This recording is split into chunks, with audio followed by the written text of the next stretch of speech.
Guys, we just hit 50k subscribers. Ma'am, akoy subscriber puna yang 50,000 subscribers yawreko. Ado ma'am puna po hainingai leitana rasbo wana thagatsari. Ado ma'am ngasigi video aina ma'am je yanghanjagadori video site ngarang aina namjarakpa video footage karni aitareko. Ado ma'am sigi video si yengaga ngasigi oina kainarsi ado makha tarpa video ko ma'am laina haiba ma'am dai yenghaning ma'am na khorang ngai video do ai heng soidar hakko charke hayeng ma'am ngai dinarasaka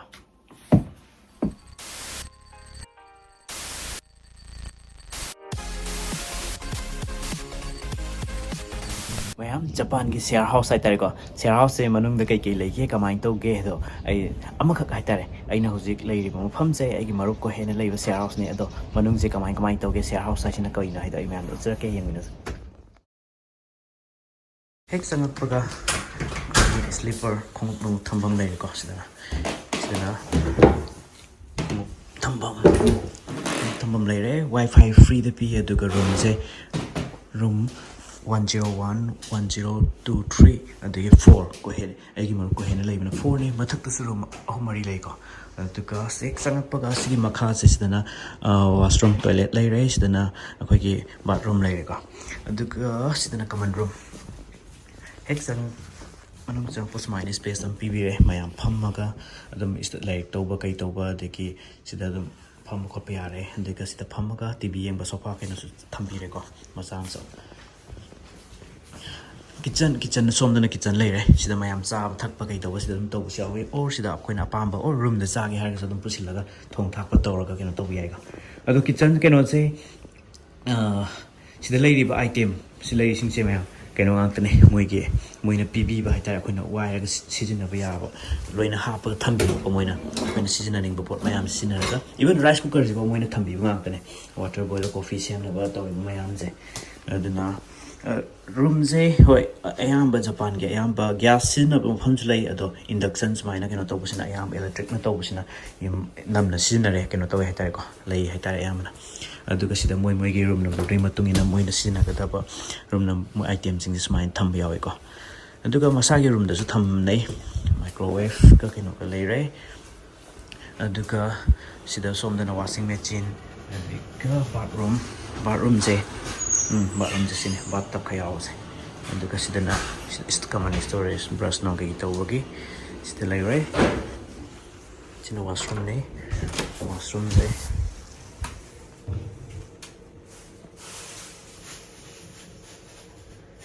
washlet keno happy ni ko singkap khati ne ose ini sadam ir thambi ko mayam skin to na aduga ai gi maru ko heze room hong do re na kan lo shilima so say next week the room ji thalo ko ni sige hadana moina free pb adagi bed keno je pb adana ko hoji kan pot lo shilai tare ko adana ai su atopa mafam sidagi panglap lap ta mafam ma da hong de ne Tokyo dagi around 1 hours muk chala leiba mafam ni sina aina Tokyo station dagi 10 minutes muk chala da leiba 10-15 minutes muk admain chala leiba mafam ni aina move taw to isi ko matang hapta da mayam kamai toge si leiba nungai to man bro sigi share house ki nungai keno to da bahar ga de mayam adum timing che chap mana ba daga khoi gi mi lak min ba adagi pham ge to kan mi leiram ba adum ba tani nungai ta ba ado tai matam da di ado mayam se lei nei sing je matam khara gi leina ba ngang tane aduna yam long tam di smaina share house ta leina de ko aduna matam khara gi leiba ngang tane thabak chin na ni na chak cha ba boiro keno to boiro mar yam tang na aina sida leib se mi tara mi manga taruk leiba se mi ani hom ado chukteng theng da ba nu mi chiawi ko aduka marak ta theng na ba si yawi amane mayam na sigi room se mafam maman khangning am ba yai ko mayam sigi mafam je room je electric adagi room gi paisa mai sing polap yawra ka lupa lising kuntra adumain oi ko adu lupa lising kuntra pi ba je Japan de share house ta gai je adum khata ngai tare ko adu Tokyo manak oi bagi ne Tokyo nak bagi ne aduga atopa lupa lising kuntra pi ra ka lai ba ya room se mayam lei ko swaida aduna room gi rent se lupa lising ta swai dik hauraga lupa lising kuntra ni phu sai se common ni hi okay aduna ko hojik thokna ba tor ni kenom sa tho ani aduga isu ni ga ta da halani po chai pek to wai so ꯃꯌꯥꯝ ꯁꯤ ꯀꯥꯁꯦ ꯑꯗꯨꯝ ꯑꯩꯈꯣꯏ ꯍꯦꯛ ꯂꯩꯇ꯭ꯔꯁꯨ ꯑꯗꯨꯝ ꯊꯣꯡ ꯍꯥꯡꯉꯒ ꯑꯗꯨꯝ ꯊꯝꯕꯤꯔꯝꯃꯦ ꯍꯥꯏꯇꯥꯔꯦꯀꯣ ꯑꯗꯨ ꯏꯕꯥꯅꯤꯁꯦ ꯃꯥ ꯂꯩꯔꯒꯅ ꯑꯩꯁꯦ ꯑꯗꯨꯝ ꯊꯕꯛ ꯑꯩꯅ ꯂꯥꯛꯄ ꯀꯥꯟꯗ ꯑꯌꯥꯝꯕꯅ ꯁꯇꯔꯗꯦ ꯋꯤꯛꯑꯦꯟꯒꯨꯝꯕꯁꯦ ꯃꯥ ꯌꯨꯝ ꯆꯠꯀꯜꯂꯦ ꯑꯗꯨꯅ ꯁꯤꯒꯤ ꯊꯣꯡꯁꯦ ꯑꯗꯨꯝ ꯍꯥꯡꯉꯒ ꯑꯗꯨꯝ ꯊꯝꯕꯤꯌꯦꯕꯀꯣ ꯑꯗꯨꯅ ꯏꯕꯥꯅꯤ ꯆꯠꯊꯣꯛ ꯁꯤꯟꯅꯔꯒ ꯂꯩ ꯍꯥꯏꯇꯥꯔꯦꯀꯣ ꯁꯤ ꯃꯐꯝꯁꯦ ꯑꯗꯣ ꯑꯩꯁꯨ ꯍꯧꯖꯤꯛ ꯆꯠꯅꯕ ꯇꯧꯔꯅꯤ ꯑꯗꯨꯒ ꯄꯨꯔꯥ ꯀꯩꯅꯣꯅꯦ ꯌꯥꯝ ꯇꯣꯏꯔꯦ ꯀꯥ ꯍꯣꯡꯕ ꯑꯗꯒꯤ ꯊꯕꯛ ꯃꯐꯝ ꯍꯣꯡꯕ ꯁꯤꯁꯤꯡꯁꯦ ꯈꯤꯇꯪ ꯀꯩꯅꯣ ꯇꯧꯋꯦ ꯈꯔ ꯄꯩꯁꯥ ꯆꯪꯉꯦ ꯃꯇꯝ ꯆꯪꯉꯦ ꯀꯩꯅꯣ ꯇꯧꯋꯦ ꯍꯥꯏꯇꯥꯔꯦꯀꯣ ꯆꯠꯊꯣꯛ ꯆꯠꯁꯤꯟꯁꯤꯅꯀꯣ ꯌꯥꯝ ꯑꯦꯛꯁꯄꯦꯟꯁꯤꯞ ꯌꯥꯝ ꯑꯣꯏꯔꯤꯁꯤ ꯖꯄꯥꯟꯗ ꯁꯤꯗꯒꯤꯅ ꯑꯩꯒꯤ ꯂꯩꯐꯝꯗꯣꯆꯠꯄꯗ ꯂꯨꯄꯥ 5,600ꯅꯦ ꯁꯤꯡꯀꯥꯟꯁꯦꯟꯗ ꯄꯨꯡ 2ꯅꯦ ꯑꯗꯨꯒ ꯍꯣꯏ ꯃꯈꯥꯗ ꯆꯠꯂꯕꯨꯗꯤ ꯄꯨꯡ 5 ꯄꯨꯡ 5ꯗꯨꯗꯤ ꯃꯇꯝ ꯃꯥꯡꯕꯅꯤꯅ ꯄꯩꯁꯥ ꯌꯥꯝ ꯇꯤꯡꯉꯁꯨ ꯑꯗꯨꯝ ꯀꯩꯅꯣ ꯇꯧꯋꯦ ꯍꯥꯏꯇꯥꯔꯦꯀꯣ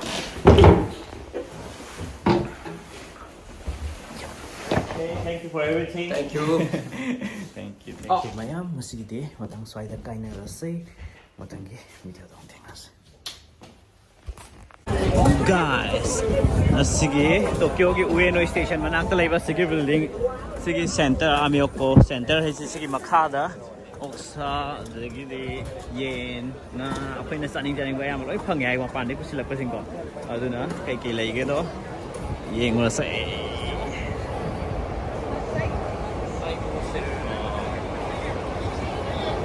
train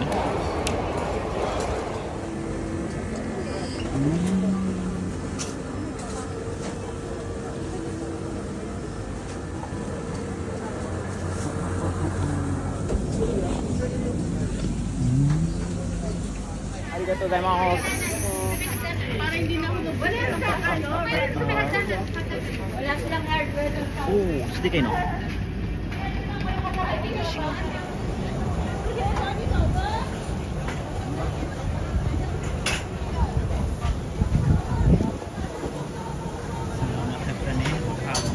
Sayon. Tungo na siyo. Tungo makan talaga.